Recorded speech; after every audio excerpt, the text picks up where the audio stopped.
Durante toda esta semana, queridos hermanos, en cualquier situación, cualquier lugar en el que te encuentres, no dejes de alabar a Dios y de orar a Él. Porque hemos visto en esta noche solamente un ejemplo de cómo una mujer quebrantada, destrozada, desanimada, pasándolo muy mal, se levantó y cambió el rumbo de la historia porque oró y clamó al Señor. Y el Dios de Ana es nuestro Dios. Su poder no ha menguado, su palabra es la misma, pero busca hombres y mujeres que le alaben, que le adoren y que verdaderamente sean capaces de ponerse firmes en el Señor y clamar a Él con toda su alma y con todo su corazón. Vengo hace tiempo pensando, porque todos los cristianos del mundo, independientemente de la iglesia o a la denominación a la que pertenezcan, todos los cristianos del mundo oran, ¿sí o no? Todos oran, unos más, otros menos, mejor o peor, pero todos los cristianos de todas las iglesias del mundo oran. Algunos, para ellos la oración es solamente pedir, pedir y pedir. Y si no tienen nada que pedir o si no tienen un problema, no oran, porque para ellos solamente la oración es pedir. Otros han descubierto que la oración no solamente sirve para pedir, sino también para dar gracias, para alabar a Dios, para tener comunión con nuestro Dios. Y hay centenares de versículos que nos hablan acerca de la importancia de la oración. Y yo algo que les pediría que hicieran, no sé cuántos se van a animar a hacer esto, pero los que tienen tiempo libre o los que les interesa el tema, ¿por qué no buscan en la Biblia oraciones? Oraciones de hombres, oraciones de mujeres, oraciones que se hicieron en momentos puntuales y que se obtuvo un resultado tremendo. Hay oraciones preciosas, preciosas. Por ejemplo, la oración de Daniel en Babilonia, una oración espectacular. La oración, por ejemplo, que elevó el pueblo de Dios en momentos de urgencia nacional en los tiempos de la reina Esther. La oración que se elevó cuando Pedro estaba en la cárcel, ¿verdad? El día anterior habían matado a uno de los pastores de la iglesia, Santiago. La oración de Esdras, de Nehemías, oraciones realmente tremendas, de las cuales se puede aprender mucho también para orar cada vez con más efectividad. Y el Señor Jesucristo en el Sermón del Monte le dio una importancia tremenda a la oración, hasta el punto que Él nos enseñó una especie de oración modelo, que es el famoso Padre Nuestro, sobre la que podemos edificar nuestras oraciones personales, ¿verdad? ¿Qué decir de los salmos? Los salmos son muchas veces oraciones cantadas o simplemente oraciones que se elevaban en momentos de angustia, de desesperación, de persecución, de terror, de enfermedad. Y hay un versículo que dice que la oración eficaz del justo puede mucho. Recuerden esa palabra, eficaz. Algunos citan el versículo, pero se olvidan de esta palabra, que es la clave. Porque el texto no dice que la oración del justo puede mucho. El texto dice, si lo queremos citar como dice la palabra, la oración eficaz del justo puede mucho. Luego nos da a entender la Escritura que hay oraciones que no salen del techo, oraciones que no son eficaces, porque no reúnen las condiciones, no tienen los ingredientes bíblicos para que sea una oración efectiva y poderosa y que obtenga resultados. Porque no solamente nos alegra saber que nuestro Dios, cuando oramos, nos escucha, nos oye, sino que además nuestro Dios también responde a la oración que hemos hecho. Y esta es la confianza que tenemos en Él, que si pedimos alguna cosa conforme a su voluntad, Él nos oye. Y si nos oye, sabemos que tenemos las peticiones que le hayamos hecho, ¿verdad? También dice la Biblia, y ustedes conocen esa palabra que dice: no reciben porque piden mal. Luego hay una forma de pedir, pero mal. Y entonces, como es una forma de pedir incorrecta, no recibe respuesta, no recibe resultados. Lo bueno de la oración es que se puede hacer en cualquier lugar, a cualquier hora y en cualquier postura. Por ejemplo, es curioso notar que cuando fue derramado el Espíritu Santo en el día de Pentecostés, Hechos capítulo 2, estaban orando juntos, sentados. Curioso, ¿verdad? Uno se imagina que estarían seguramente de rodillas o tal vez de pie. No, dice estaban sentados. Luego vemos que se puede orar sentado, y se puede orar de pie, y se puede orar postrado en una cama, y se puede orar en cualquier postura. Y Dios escucha la oración de la persona que lo hace. Y no tiene uno que ir a un sitio en particular para que Dios escuche y responda a tu oración, sino que puedes orar en tu coche, en el hospital, en la cárcel, en la iglesia, en tu casa, cuando vas a trabajar, caminando por la calle, mientras cocinas. La oración Se puede hacer de cualquier postura y en cualquier lugar y a cualquier hora. Puedes orar de día, de tarde, de noche, de madrugada, cuando quieras, con voz alta o con voz baja, ¿verdad? La oración es algo realmente increíble. Dios la ha puesto tan fácil, tan accesible para sus hijos, que no hay excusa para no orar cuando queramos y donde queramos y en la postura que estemos. Amén. Imagínate que el Señor dijera: solamente voy a oírles si van a tal sitio y se ponen de esta manera a tal hora. Pero gracias al Señor no hay barreras. No hay barreras para la oración. El Señor la ha puesto accesible para todos sus hijos cuando ellos quieran. Vamos a ver 3 ejemplos de oración en los cuales llevo pensando hace días y hoy me he decidido a compartir este mensaje. Vamos a ver una oración que se elevó en el Antiguo Testamento, en Primera de Reyes capítulo 18, por parte de un grupo grande de hombres que eran servidores de un ídolo llamado Baal. La palabra Baal en el Antiguo Testamento en hebreo significa Señor. Baal significa Señor. Baalí es mi Señor. Es decir, que se le puede llamar a Dios Baal, no, porque la palabra para Señor, para nuestro Dios, es Adonai, Adonai. Pero la palabra Baal también significa Señor, y es la palabra que Sara utilizaba para dirigirse a su marido. Dice la Biblia que ella llamaba a su marido Señor. ¿Cómo lo llamaba? Baalí, mi Señor. Pero no utilizaba Adonai, porque ese es el nombre que se utiliza únicamente para nuestro Dios. Y estos hombres oraban y hacían una serie de cosas que aparentemente eran muy llamativas, pero no eran oraciones eficaces. No obtuvieron resultado. Es más, hicieron el ridículo. Pero ni aún así reconocieron que se estaban equivocando en su forma de orar y a quién dirigían sus oraciones. Primera de Reyes capítulo 18, encontramos a Elías en una cordillera montañosa al norte de Israel, cerca de la costa, llamada la cordillera o el Monte Carmelo, donde hoy en día hay un mirador muy bonito al cual me gusta llevar a los hermanos cuando van a visitar a Israel, porque desde una azotea hay una panorámica espectacular. Yo creo que es una de las visiones más hermosas del mundo. Es el Valle de Megiddo, donde se va a llevar a cabo la famosa batalla de Armagedón. Y es una visión tremenda, porque desde esa azotea puedes explicar casi 3/4 partes de la Biblia. Allí dices: mira, allí se produjo la muerte de Saúl y de sus hijos por mano de los filisteos. En aquel monte fue la transfiguración del Señor Jesucristo cuando se apareció Moisés y Elías. Mira, ¿ves allí? Allí fue donde peleó Débora, Barak, Sísara en la batalla, ¿verdad? Mira, ¿ves aquello? Aquel es el famoso monte Hermón, allá a lo lejos, que menciona el Salmo 133. Y puedes explicar muchas cosas de la Biblia. Y por supuesto cosas que van a ocurrir en el libro del Apocalipsis, según se nos relata. Y en ese monte, Elías convocó a todo el liderazgo del culto falso a Baal, y oraban de tal manera que sorprende mucho lo que ellos hacían. Vamos a leer a partir del versículo 26. Primera de Reyes 18, 26. Ellos tomaron el buey que les fue dado y lo prepararon, e invocaron el nombre de Baal desde la mañana hasta el mediodía, diciendo: Baal, respóndenos. Pero no había voz ni quien respondiese. Entre tanto, ellos andaban saltando cerca del altar que habían hecho. Todos conocemos la historia. Elías le dijo: orad, clamad, invocad a vuestro Dios. Y si vuestro Dios es el verdadero, que responda por fuego, que lo demuestre. Y después yo oraré a mi Dios. Y si Él responde por fuego, entonces mi Dios es el verdadero. Ellos creían, estaban sinceramente equivocados. Ellos creían que si invocaban, si gritaban a Baal, Baal respondería por fuego. Y de hecho lo hicieron. Ellos no dijeron: no vamos a jugar a esto, porque vamos a hacer el ridículo, déjalo. No, ellos creían que Baal les respondería. No hay nada peor que una fe equivocada. No hay nada peor que una fe puesta donde no se tiene que haber puesto.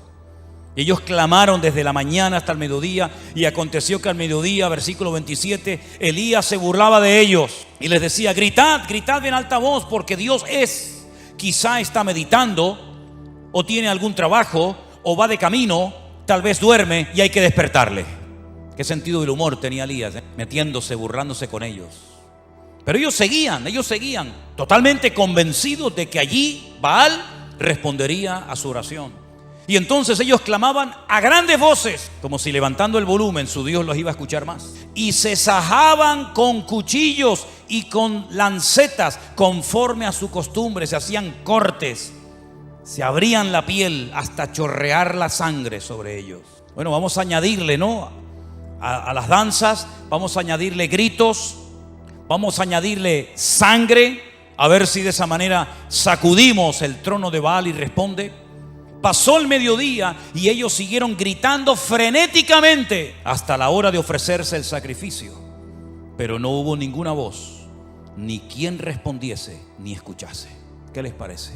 Ellos estaban totalmente convencidos de que sus gritos, todo lo que hacían, iba a demostrar que el verdadero Dios en Israel era Baal. Pero se equivocaron rotundamente, hicieron el ridículo.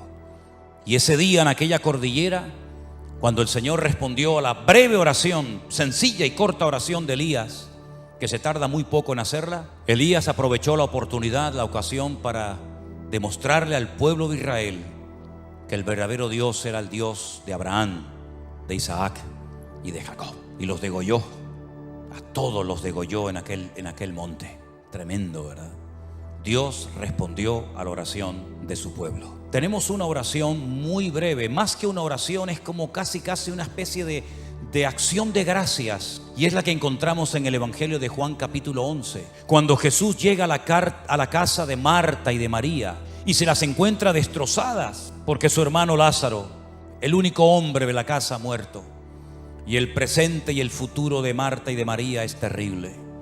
Y no solamente porque tienen miedo, digamos, a su vida económica, sino que además el Señor les ha fallado según ellas pensaban, porque lo mandaron a llamar hacía días y no apareció. Ellas que se habían portado tan bien, que habían agasajado tan bien al maestro, que habían abierto su casa para que él comiera con sus discípulos y con toda la gente que siempre venía detrás del Señor, y el único favor que le piden resulta que no se lo concede. Y cuando el Señor llega tarde, desde el punto de vista de estas hermanas, le dicen: si hubieras estado aquí, nuestro hermano no habría muerto. Ya es tarde, ya no hay nada que hacer. Pero el Señor le dice: el que cree en mí, aunque esté muerto, vivirá. Porque yo soy la resurrección y la vida, y tu hermano resucitará. Cuando llegan al cementerio, el Señor dice en el verso 39: quitad la piedra, quitad la piedra. Marta, la hermana del que había muerto, le dijo: Señor, hiede ya, porque es de 4 días. Jesús le dijo: ¿no te he dicho que si crees verás la gloria de Dios? Entonces quitaron la piedra donde había sido puesto el muerto, y Jesús, alzando los ojos a lo alto, dijo: ¿cuánto se tarda en repetir, en hacer esta oración? Padre, gracias te doy por haberme oído. Nada.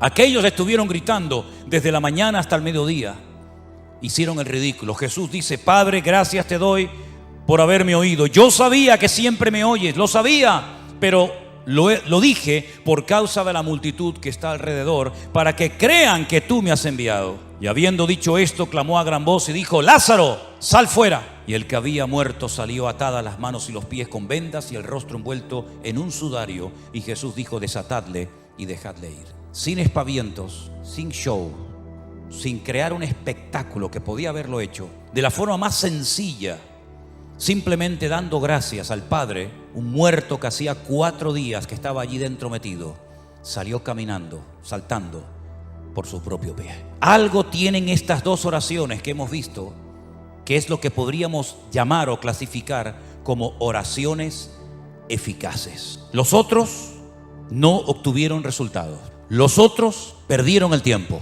Elías con una breve oración, y Jesús simplemente dando gracias, obtuvo más que 450 hombres haciéndose daño, gritando como locos y haciendo un espectáculo que fue un auténtico ridículo y que no sirvió absolutamente para nada. Pero una de las oraciones que más me ha llamado a mí la atención es la que hace una mujer que lo lleva pasando muy mal hace años. Y yo he estado esta semana, leyendo y leyendo y leyendo y estudiando palabra por palabra. Lo he leído en español, lo he leído en hebreo, he consultado 4, 5, 6 o 7 versiones diferentes y he disfrutado muchísimo de la oración de Ana en 1 Samuel capítulo 1. Vamos a leer esta historia, por favor. 1 Samuel capítulo 1 verso 1 dice que había un hombre, un varón de Ramataim de Sofín, en el monte de Efraín, que se llamaba Elcana. Era hijo de Jeroboam, de Eliú, de Tohu, de Suf, Efrateo. Él menciona a todos sus antepasados. Y este hombre tenía 2 mujeres. Y la primera pregunta que surge es: ¿cómo es posible que un creyente, ya a estas alturas de la vida, sabiendo lo que la Torá enseñaba y sabiendo que Dios creó a un hombre para una mujer y una mujer para un hombre, cómo es posible que a estas alturas de la historia de Israel todavía haya personas que tengan varias esposas, en este caso 2? La poligamia en aquellos tiempos estaba muy arraigada a las culturas. Era muy normal que un hombre tuviera varias mujeres. Incluso Elcana, que era un adorador del Dios vivo y verdadero, no se conformaba con una, sino con 2. Luego también tenía 2 suegras, no solamente 2 esposas. El nombre de una era Ana y el nombre de la otra Penina. Y Penina tenía hijos, mas Ana no los tenía. Ahora, había una costumbre que cuando un hombre tenía varias esposas, a una la tenía única y exclusivamente para presumir de lo hermosa que era, y a las otras las tenía para parir hijos, para que de esta manera, digamos, que se pudiera conservar mejor físicamente. Pero también en la cultura de la época, una mujer estéril, una mujer que no podía dar a luz hijos, en aquella época, se consideraba una maldición, porque Dios es el dador de la vida y es el que impide, o el que ellos creían que impedía, que una mujer fuera estéril. Pero Ana, como buena creyente que era, sabía que en el pasado mujeres estériles como ella habían sido sanadas milagrosamente por el poder de Dios.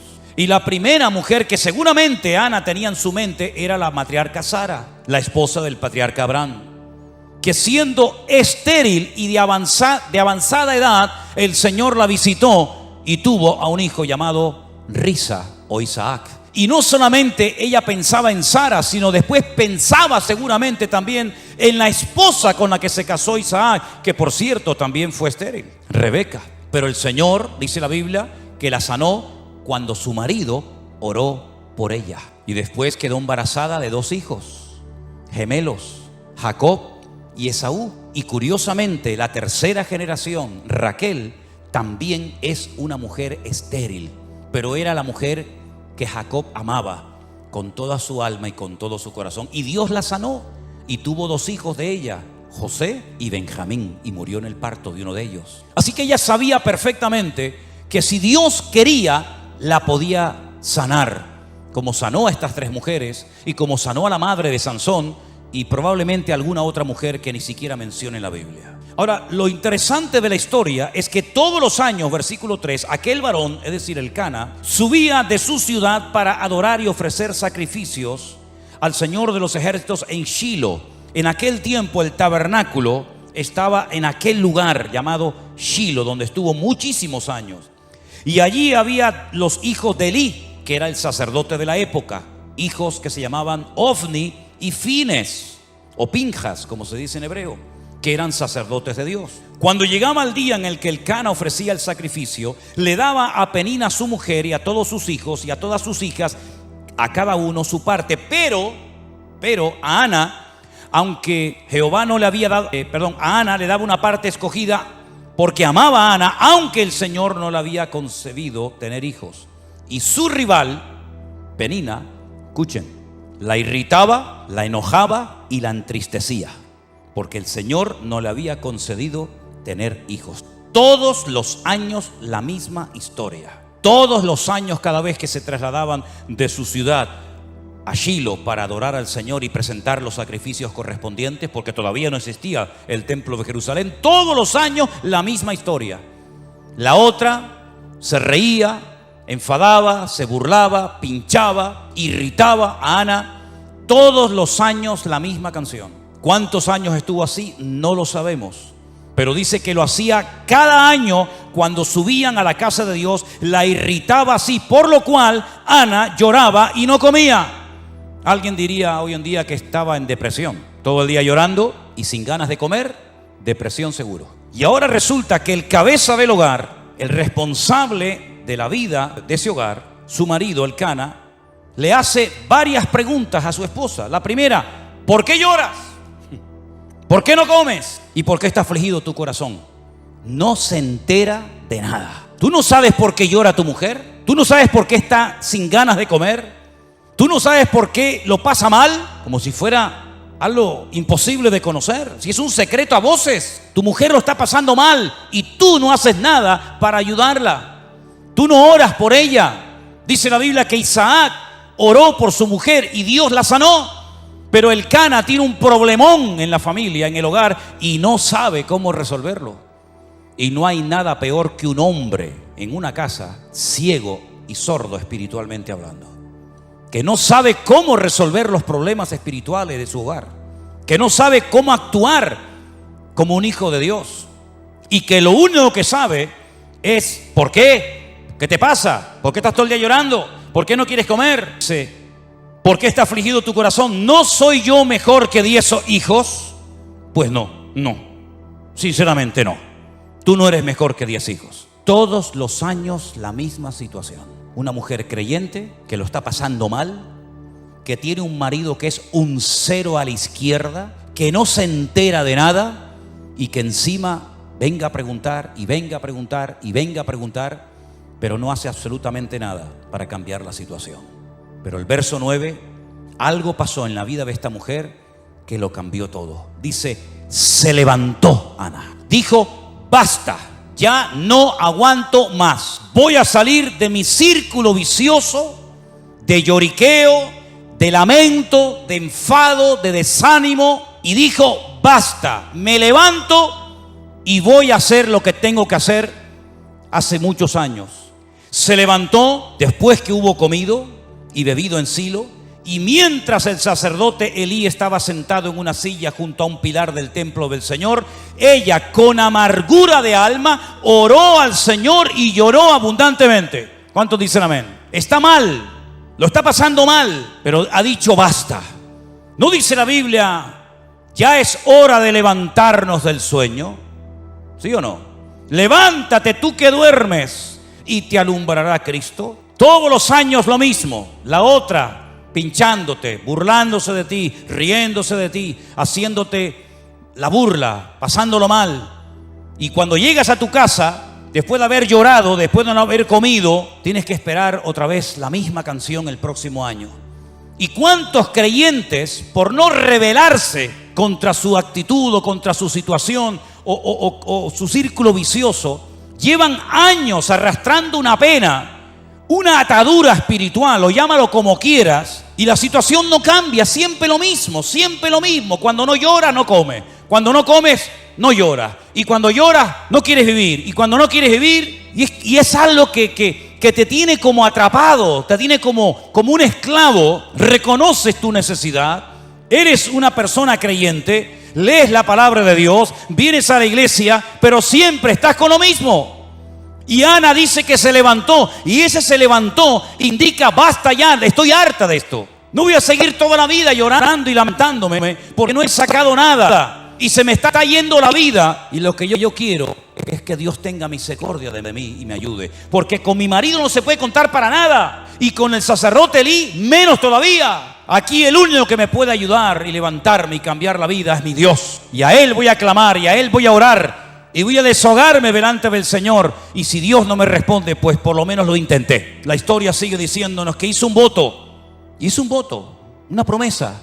Le dijo a Dios: Dios de los ejércitos, si tú te dignares mirar a la aflicción de tu sierva y te acordares de mí, y no te olvidares de tu sierva, sino que me dieres un hijo varón, yo lo dedicaré al Señor todos los días de su vida, y no pasará navaja sobre su cabeza. Ese era un voto de nazareo, una persona consagrada solamente para el Señor. Mientras ella oraba largamente delante del Señor, Elí la estaba observando y veía que se le movía la boca, pero Ana hablaba en su corazón. Solamente se movían sus labios y su voz no se oía, y Elí la tuvo por ebria.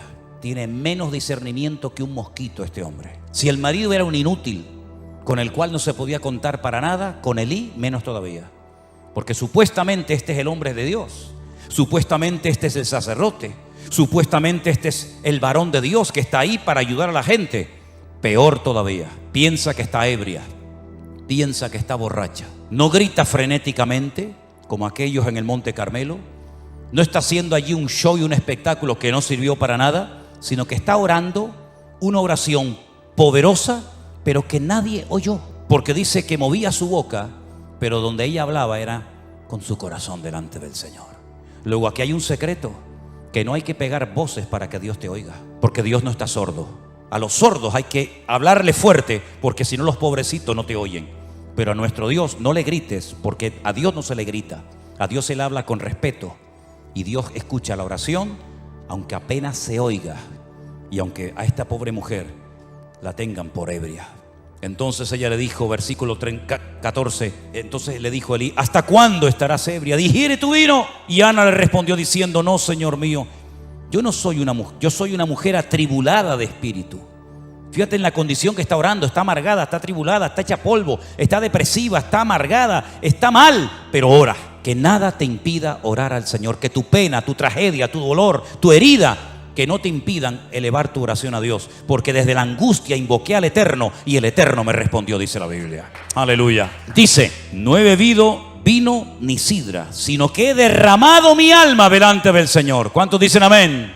Gloria a Dios. Ahí está la clave, ahí está el secreto. Derramó su alma delante del Señor. No tengas a tu sierva por una mujer impía, porque por la multitud de mis congojas y de mi aflicción he hablado hasta ahora. Ahora, a mí me llamó la atención el término que ella utiliza. Miren que he leído versiones, y en ninguna versión, por lo menos en español, dice o se traduce lo que dice en el texto hebreo. Aquí dice: no tengas a tu sierva por una mujer impía.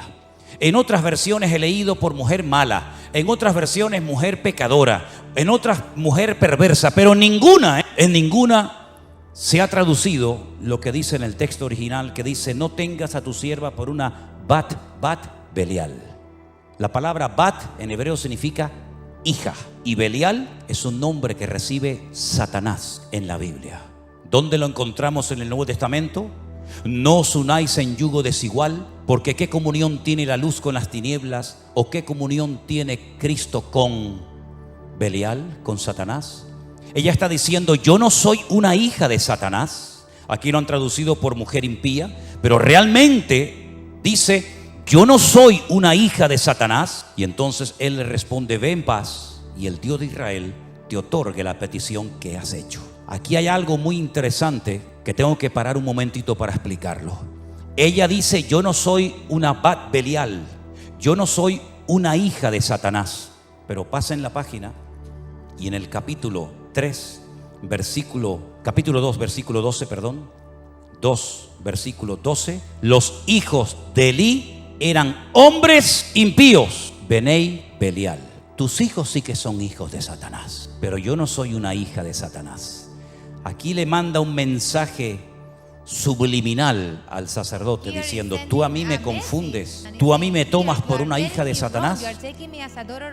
Los hijos de Satanás son tus hijos, que lo dice aquí en el capítulo 2, versículo 12.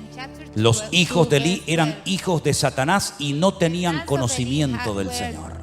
Me impactó mucho, por lo menos a mí, mientras estudiaba y preparaba este mensaje para el día de hoy. En el peor momento de la historia de Israel, cuando hay una corrupción moral y espiritual sin precedentes, esta mujer se pone en pie y dice: basta. Cuando el sacerdocio es un desastre, incluso dice la Biblia que había en aquella época, en aquella generación, falta de conocimiento del Señor y escaseaba la palabra, dice otro texto. En aquel tiempo de bancarrota espiritual, de crisis nacional, se levanta esta mujer y dice: basta, y se pone a orar y clama delante de Dios y cambia el rumbo de la historia de su país. Porque algo que Dios ha hecho a lo largo de la historia es, en el peor momento político, económico y espiritual de un pueblo, es cuando Dios levanta a un salvador, a alguien, para que marque una diferencia y le indique al pueblo de Dios por dónde tiene que ir y por dónde no tiene que ir. Lo hizo en Egipto. Dios levantó a un preso, a un esclavo llamado José, un hombre que ni sus hermanos carnales querían, de hecho lo querían matar, y milagrosamente fue protegido por el Señor en el peor momento de la historia, cuando no hay esperanza, cuando hay sequía, cuando hay miseria, cuando hay hambre, cuando no hay posibilidad alguna. Dios levanta en medio de la crisis mundial a un hombre llamado José, que gracias a él millones de personas en aquella época salvaron su vida de la muerte. En el peor momento, cuando Jerusalén estaba siendo sitiada por las tropas enemigas del rey Nabucodonosor, cuando los reyes eran corruptos, cuando el templo era una cueva de ladrones, cuando no había palabra de Dios, cuando había falsas profecías, cuando había manipulación de la palabra, cuando venían y enseñaban palabra que no era inspirada por Dios, creando una falsa expectativa en el pueblo, Dios levantó a un profeta llamado Jeremías, que le dijo al pueblo durante 40 largos años lo que tenían que hacer y lo que no tenían que hacer. Dios levantó un hombre de Dios tremendo en medio de la peor corrupción moral y espiritual, y en medio de la peor tragedia que jamás había vivido Israel hasta entonces, como fue la destrucción del templo de Jerusalén, siendo llevados cautivos a Babilonia. Allí Dios levanta a un hombre llamado Daniel, que le dice al pueblo lo que tienen que hacer y lo que no tienen que hacer. Cuando el peor imperio de toda la historia de la humanidad, un imperio corrupto, sin piedad, sin misericordia, que mataba a la gente por cualquier cosa, el imperio romano, cuando el pueblo de Israel estaba con la soga al cuello, oprimido, pagando tributos que era imposible poder pagarlo, Dios levantó un Salvador, que fue nuestro Señor Jesucristo, en medio de la peor crisis histórica y política y espiritual de la historia de la humanidad. Y por eso el anticristo, imitando lo que Dios ha hecho en el peor momento de la historia de las naciones, cuando todo esté destrozado, sin esperanza, sin solución, cuando el dinero no valga nada, cuando una barra de pan costará el sueldo de todo un día de trabajo, es cuando se levantará el famoso anticristo para ofrecerle al mundo paz y seguridad. ¿Qué te parece? Es en los peores momentos de la historia, cuando escasea la palabra, cuando hay corrupción en el liderazgo, cuando hay falta de palabra, cuando hay manipulación de las escrituras, cuando hay abuso de poder, cuando es un tiempo de bancarrota y de crisis espiritual, Dios siempre levanta a alguien para que marque una diferencia y le diga al pueblo: no es por ahí, no es esa forma, no es esa palabra, sino es por este sendero. Y Dios siempre levantará a alguien para que indique lo que tenemos que hacer en tiempos de crisis y tiempos de necesidad. ¿Cuántos dicen amén? Gloria a Dios por Ana, que se levantó y dijo: basta. Porque si ese año, con sus llantos, con sus lamentos, con su irritación, con su enfado, con su depresión, si hubiera vuelto otra vez a Ramataín, donde vivía Elcana y la otra, hubiera sido siempre lo mismo, y la historia se hubiera perdido al hombre que marcó una diferencia en la historia de Israel, como yo creo como ningún otro. Porque es verdad que Samuel no hizo los grandes milagros de aquellos profetas como Elías y Eliseo. Nunca hizo flotar hachas que se habían hundido en el río y las hacía flotar como si fueran corcho. Nunca resucitó muertos ni limpió leprosos, como por ejemplo en el río Jordán fue sanado de la lepra de Naamán.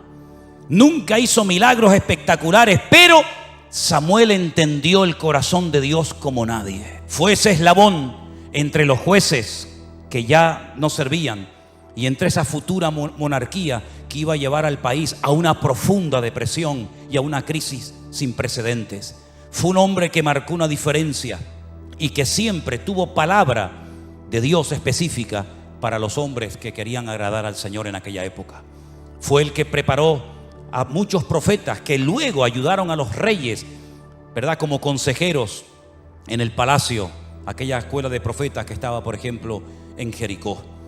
La historia se hubiera perdido a un gran varón de Dios si aquella mujer no hubiera dicho: basta, basta del llanto, basta del lamento, basta, no dependas de ningún hombre, no dependas de nada ni de nadie, depende solamente de Dios, hermano y hermana. Mientras dependas de alguien, eres esclavo de ese alguien. Pablo dijo, o mejor dicho, el Señor dijo a través de la pluma de Pablo: cuando alguien es vencido por alguien, se hace esclavo de ese alguien.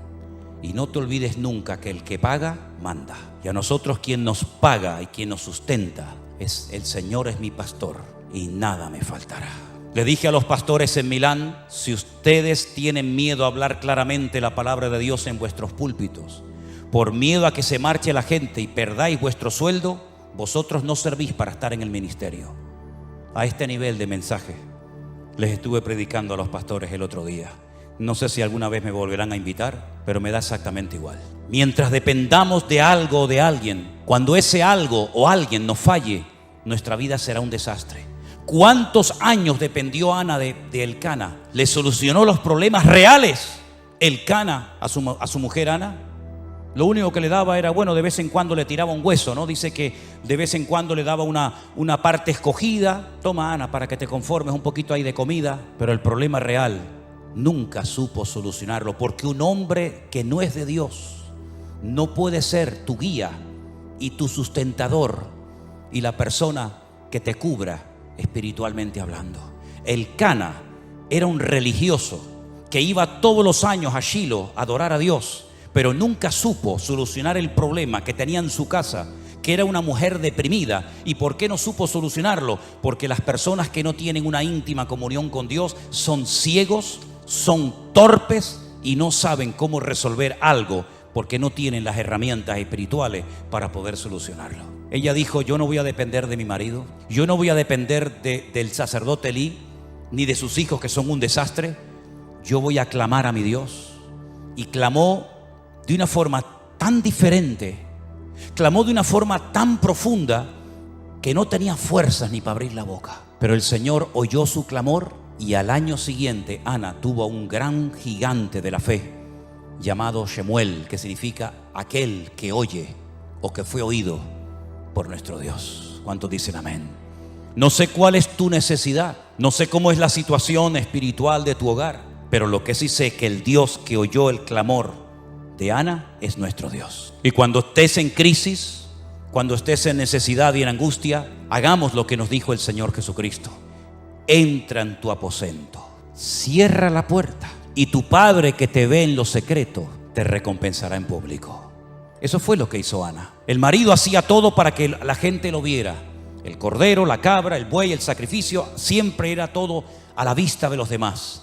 Pero esta mujer descubrió el secreto de estar en intimidad con Dios, en la privacidad con Dios. Nadie oyó su oración. Es más, aquel que tenía que apoyarla espiritualmente hablando, la tuvo por ebria. Y le tiene que dar una explicación ella al sacerdote, en vez del sacerdote ministrarle a ella. Pero es que sí, así era aquella época. Falta de conocimiento. Un niño, el de ella, Samuel, de pequeño, oía mejor la voz de Dios que el mismo sacerdote, que estaba ya tan cansado y estaba tan desgastado por fuera y por dentro, que ya estaba sordo a la voz de Dios. Estamos viviendo en una época de crisis moral, espiritual, de abusos o de abuso de poder. Pero queridos hermanos, en medio de esta tormenta en la cual estamos viviendo, Dios quiere levantar a su iglesia. Dios quiere levantar a su pueblo para que este mundo sepa que hay esperanza cuando clamamos con toda nuestra alma y con todo nuestro corazón a nuestro Dios. Si ustedes observan y analizan la historia de la iglesia en su conjunto, en las últimas décadas, los últimos 30 o 40 años, prácticamente hoy en día, de aquellos grandes evangelistas, de aquellos grandes y famosas estrellas del evangelio, no queda en pie ni uno. Y es que estamos viviendo en una época en la que Dios a quien quiere levantar es a su iglesia, y que su iglesia a su vez levante su nombre ante la presencia del Señor. Ese es el objetivo que tiene que tener el Señor con nosotros: encontrar Anas, encontrar hombres y mujeres que sepan clamar. Y ya les he dicho que para clamar a Dios no hace falta hacer show, ni espectáculo, ni levantar la voz a grito como si Dios fuera sordo, sino simplemente, como dice aquí, estoy derramando mi alma delante del Señor, estoy desahogándome en la presencia de mi Dios. Y aunque tú no me entiendas, aunque mi marido no me haga caso, aunque tú te rías de mí, aunque creas que estoy borracha, aunque la otra se meta conmigo, me da igual.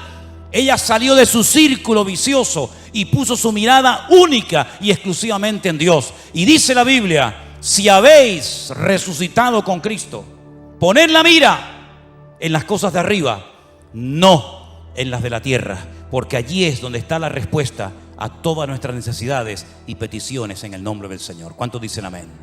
Cierra tus ojos en esta noche ahí donde estás, mi querido hermano. Es tiempo de levantarnos y actuar. Es tiempo de rebelarnos en contra de toda opresión diabólica. Es tiempo de cambios. Es tiempo de que la iglesia se levante como el gigante de Dios en la tierra y haga retroceder a las mentiras que el diablo ha esparcido por las naciones de la tierra. Es tiempo de que le permitamos al Señor a través de nuestras oraciones resolver los problemas y las dificultades del mundo, porque la iglesia ha sido llamada para ser sal y para ser luz. Y cuando la sal se desvanece y cuando la luz se apaga, el mundo va a la deriva, al caos, a la anarquía total y absoluta. Pero recuerda siempre que en los peores momentos de la historia Dios siempre tuvo ahí a un Abraham, a un Moisés, a un José, a un David. Recuerda siempre que en lo peor, Dios tenía un Noé a través del cual se salvó la humanidad. Y recuerda que en los últimos tiempos la maldad se va a multiplicar, el pecado va a ir como caballo desbocado, pero en medio de ese caos y de ese desorden, el Señor va a levantar a su pueblo, a su remanente, a los que se dejen tratar y cambiar por Dios. Pídele al Señor que te levante para su honra y su gloria. Pídele al Señor que en esta generación perversa y maligna en la cual nos ha tocado vivir, podamos, con la ayuda de nuestro Dios, marcar una diferencia.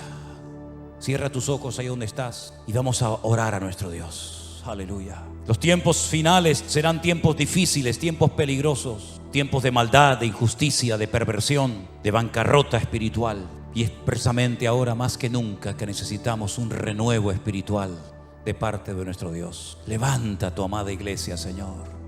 Levántate tú que duermes y te alumbrará Cristo. Porque ya es hora de despertarnos del sueño.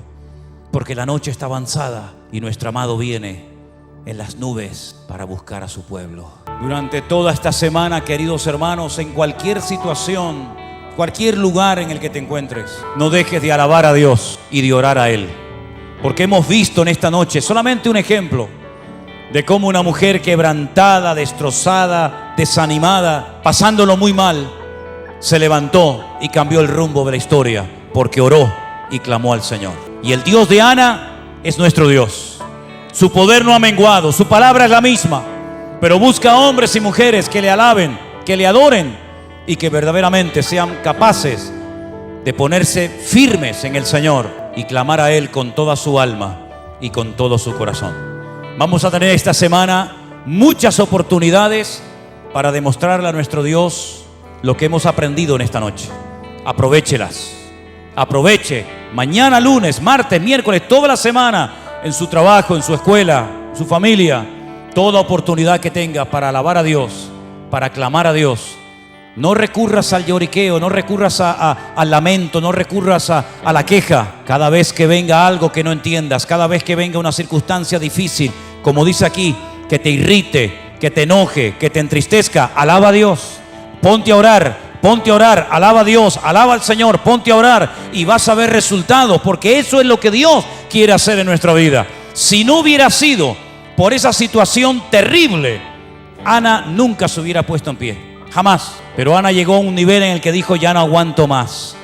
A lo mejor tú todavía no has llegado ahí, A lo mejor diciendo, yo aguanto un poquito más, pues sigue aguantando. Pero cuando llegues al final y digas, ya no aguanto más, entonces es cuando Dios comenzará a sorprenderte, haciendo maravillas en la vida de todos y cada uno de ustedes. ¿Cuántos dicen amén?